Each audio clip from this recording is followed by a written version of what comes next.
Hey everyone, welcome to Learn English with Sardar. You probably know how to decline an invitation in English.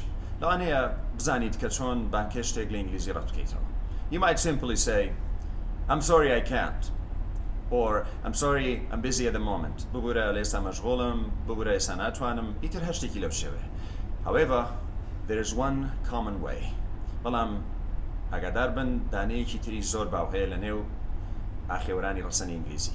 Among native speakers, and that is by using this idiom.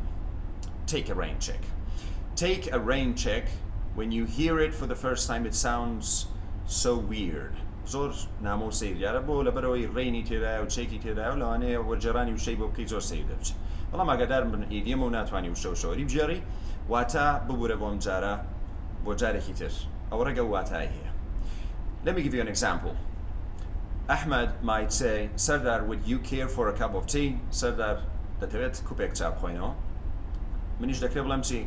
I'll take a rain check. Thanks. ببوورە بۆم جارە بۆ جاری داهاتوو. سپاس. و دەشکرێ بە شێوەی پرسیاریش بەکاری بێنی. Can I take a rain check? Okay? So that is the meaning of take a rain check. Use it to sound more native and natural, and enjoy.